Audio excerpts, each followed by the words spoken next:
Para conversar sobre este tema, damos la bienvenida a Jorge Ramos, genial periodista, director editorial del medio digital La Silla Rota. Bienvenido, Jorge. Al contrario, gracias a ti por la invitación. A tus órdenes. Jorge, de hecho te invitamos para el tema de corte, pero permítame una para comenzar sobre esto que también acapara titulares. ¿Impacta a AMLO o a su candidata este nuevo reportaje del New York Times? Dígame muy rápidamente, yo te diría que el presidente Andrés Manuel López Obrador es un personaje de la política en México fuera de serie. Y fuera de serie me explico, porque cualquier cosa que se diga de él negativa, él tiene una especie de coraza que lo protege y que le impacta muy poco en cuanto a su imagen. Pero lo que hemos estado viendo en los últimos semanas, esto del New York Times, este reportaje, pero ya antes, hace 2 semanas, el texto que publicó Tim Golden en ProPublica y otros contenidos, hablan de una situación bastante delicada.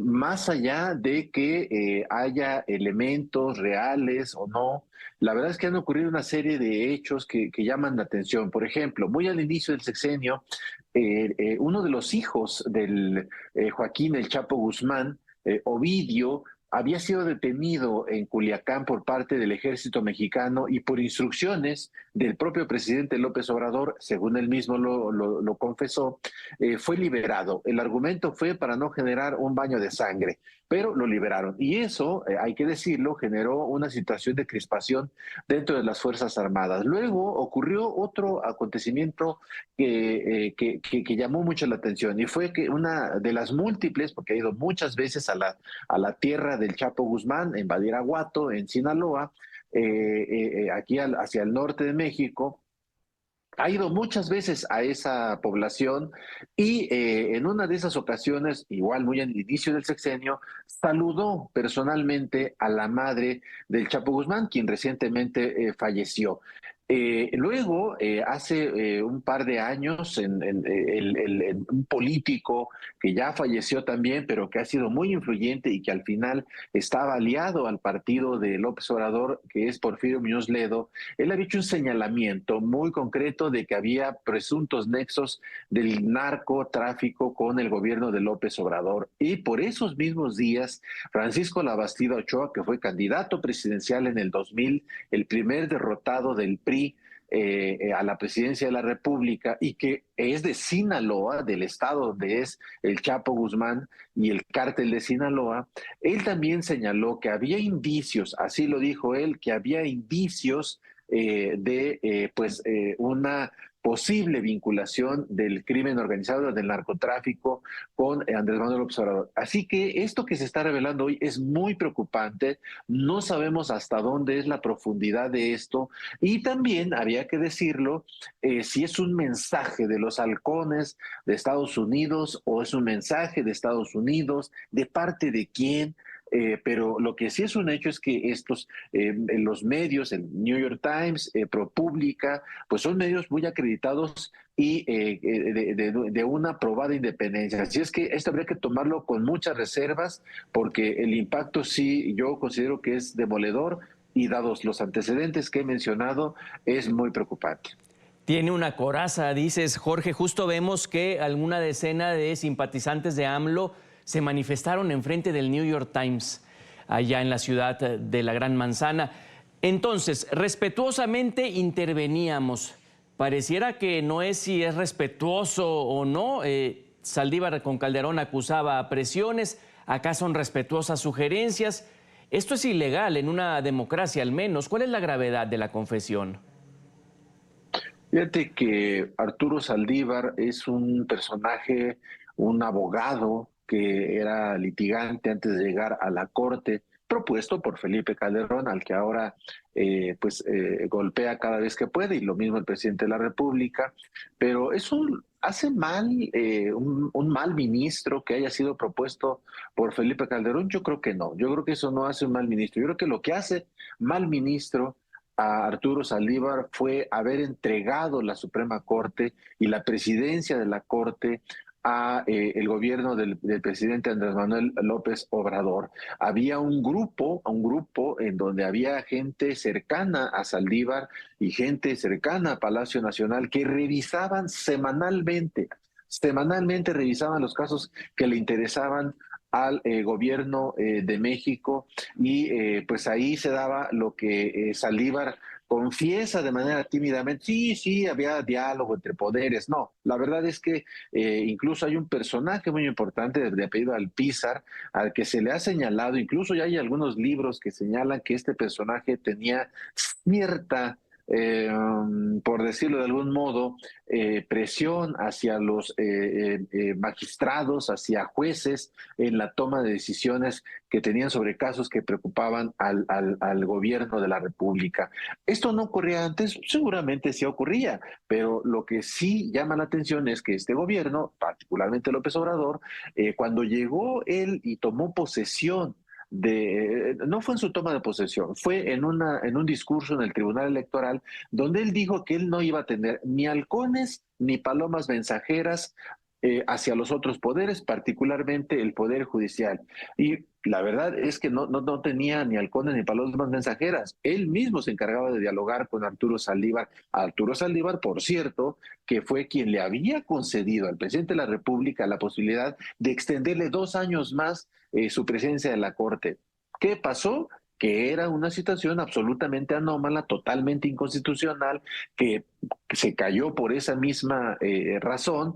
Y bueno, Arturo Saldívar terminó renunciando. Él renunció el año pasado, ustedes recordarán, a finales del año pasado, a la Corte. ¿Para qué? Para que el presidente López Obrador pudiera poner a alguien cercano a él, como ocurrió finalmente, y puso a Lenia Batres como ministra de la Corte, que ella se asume como ministra del pueblo, así se dice ella, pero que a todas luces responde a los intereses del presidente de la República. El presidente ha podido poner más ministras, pero para su mala suerte, por lo menos 2 de ellas pues han tratado de asumir una actitud autónoma del presidente de la República, y eso les ha granjeado el ataque del presidente de México. Así que realmente lo que confesó López Obrador, yo no sé si fue para darle una señal de alerta a Claudia Sheinbaum, que es su eventual sucesora, posiblemente la próxima presidenta de la República. Eso faltará por verse el 2 de junio.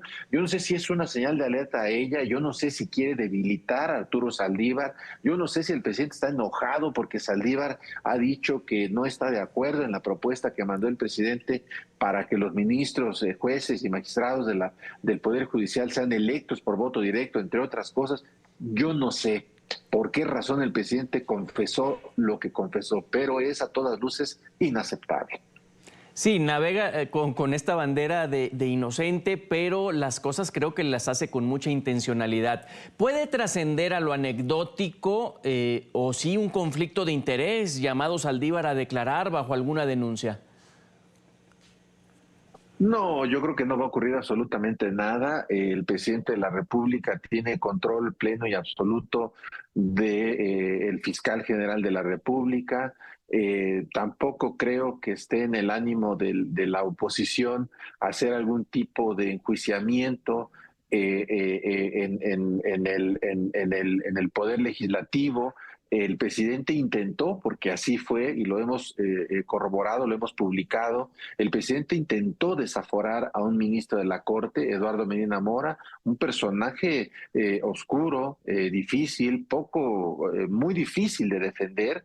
No es una persona defendible, pero el presidente de la República intentó desaforarlo al inicio de su gobierno, y el propio Eduardo Medina Mora ha dicho que él prefirió renunciar al togado, renunciar a la Suprema Corte antes que aceptar ser sometido a las diatribas, así lo ha mencionado él, en el Poder Legislativo para un juicio político, pero le querían hacer juicio político para desaforarlo. En el caso de Saldívar no creo que pase absolutamente nada.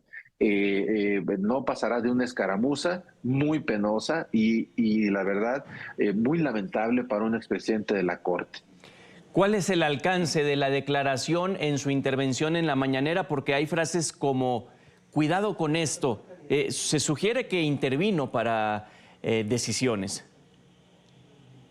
Sí, mira, te decía que había un grupo, no necesariamente estaba a veces el ministro Arturo Saldívar, no necesariamente estaba el presidente de la República, pero había un grupo de personas de la Corte y de la Presidencia de la República que arrastraban el lápiz para revisar casos relevantes. Saldívar dice, no, pregúntenle a cualquier juez si yo les llamé, pues no es necesario que él les llame. Él, insisto, tenía personeros y poco a poco se va a ir sabiendo, poco a poco se va a ir sabiendo, pero él tenía personeros para ejercer la presión que le pedía el presidente de la República en los casos que a él le interesaban. Y si él dice, pregúntenle a cualquiera, seguramente les va a decir que yo no les llamé, pues seguramente eso va a ocurrir, pero para eso tenía otras personas. No, no va a haber ninguna consecuencia.